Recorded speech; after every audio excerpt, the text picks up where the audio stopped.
What is in the box? We bought a mixed lot of vintage cameras and flashes on eBay, and paid $26 for it. A steal, a deal or a flop? Let's check it out. The seller is a man who didn't know much about cameras. He sold the mixed lot without a precise description and mentioned no brands and details. See images was the one and only detail he was able to tell, a bidding that most of all eBayers ignored. The images were much too small and in poor quality, but we saw some interesting stuff. It was clear that some of this stuff was useless, broken and not in working condition. It was also obvious that we can get at least 5 items in working condition. 5 pieces usually sold on eBay at $20 to $40 per piece. The first piece, a Canon Speedlight 199A in working condition. It was made for analog cameras. We will keep it and use it with our 4 old analog Canons, for example the Canon AE1. This old Speedlight can also be used with our digital Canon cameras with some limitations of use. A bird brain stored the Canon flashlight over years with old batteries. The batteries were near to leakage and ruining the electrical contacts of the flash. After replacing this junk, the old Canon Speedlight worked within minutes. In the mixed lot were 2 old point-and-shoot cameras for 35mm film. Not very interesting. One is broken, the other is in working condition. The camera in working condition came with a battery pack that seemed to be newly bought. Amazing. Almost every item of the mixed lot looked as new and not often used. All items are looking as if they had been bought by people who wanted and could afford them and store them, overwhelmed by an easy-to-use devices. The same goes for the 3 broken parts. Perhaps the customers of the 3 broken parts were not able to make head or tail out of the simple use. Our mixed lot came with 3 compact cameras, the smartphones of the 1960s and 70s without phone. One has a demolished battery compartment. The 2 others are in working condition. Not very interesting, but we will add all 3 to our camera museum. We have never used compact cameras in the 70s. Carl's first camera was a 6x6 folding cam, soon followed by a rangefinder camera, a Miranda Sensimate SLR and his first Nikon. My first camera was an Agfa Silette and I used the old Edixa of my parents too. And now the swans in this camera pool. We got 2 Kodak Retina cameras. One has a broken viewfinder, the other is as good as new. And its selenium exposure meter works after almost 60 years. Kodak Retinas in this condition are sold on eBay about $25 to $50. This deal was a real steal. We've got a Canon Speedlight pricing at $5 to $79, a Kodak Retina pricing at $25 to $50 and some useless stuff. In total we've paid $29. Yes, this deal was a real steal. We will check out the working Kodak in some time and presents the results in another video.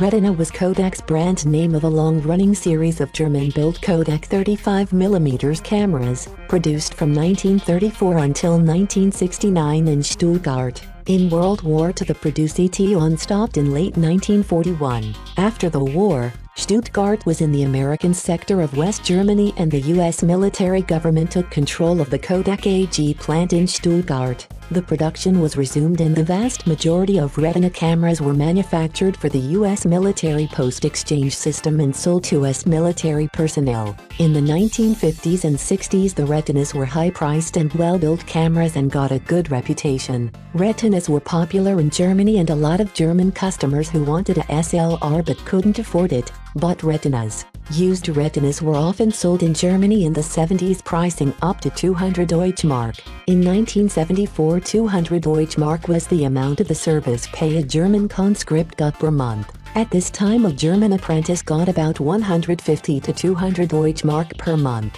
and 200 Deutschmark was about the fifth a German blue-collar earned per month.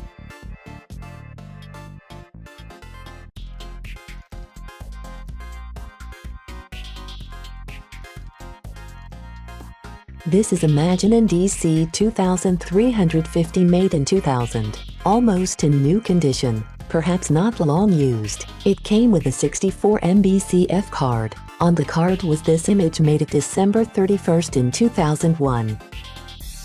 The Maginon DC23501 was the only ready-to-go camera in the lot, and we checked it out soon. It is a point-and-shoot camera with an optical viewfinder. Switch power on, wait a minute, and then you can take images like these.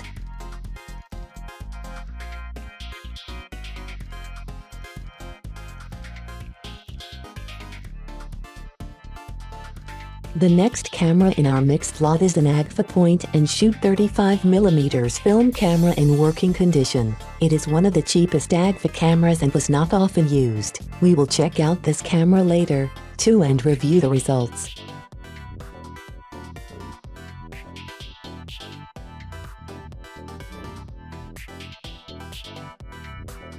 Agfa cameras of this class have built-in lenses with a leaf shutter. Leaf shutters get often tight after decades. The leaf shutter of this Agfa works as if it was made today.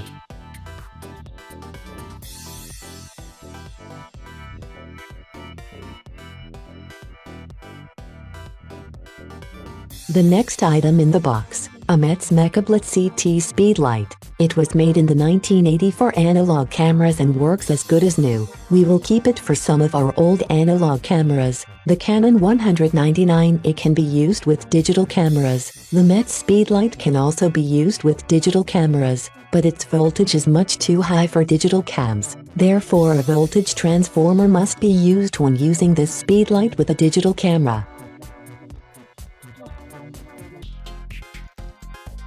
Also in the box, two Metz CT6040 speedlights. These are additional speedlights to use with a Metz CT60 unit. The Metz CT60 unit is a very variable flash unit for analog cameras. It consists of a Metz CT60 flash and a big battery pack. A second unit can be used with the unit, and it is possible to add some CT6040 speedlights. The primary speedlight is able to do TTL flash measuring and triggers all other speedlights of the unit. A Metz CT60 unit can work with 6 speedlights, and this will give you a lot of power. Metz mailed us a manual, and we will explain the CT60 unit in an upcoming video.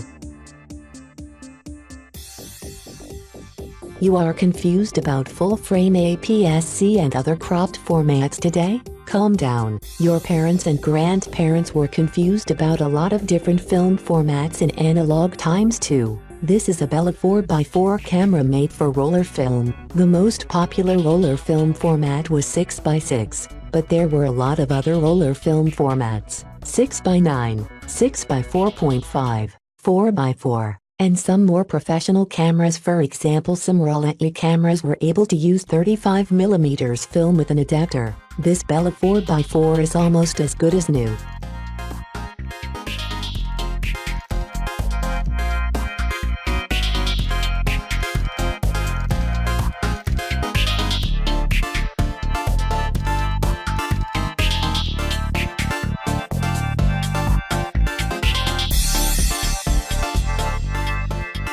Out of the box comes the Agfa Clack, one of the cheapest and poorest cameras ever made. It is a roller film camera and has only one shutter speed. The shutter speed is uncertain and as fast or slow as you can push the shutter button. But we are glad to get an Agfa Clack with this mixed lot. It is in working condition. Agfa Clacks are sold on eBay for about $10, and we got this in a $29 lot with some other stuff. We wanted an Agfa Clack for decoration, and now we got one that can be used. The Agfa Clack was seldom used, and it came with a roller film inside.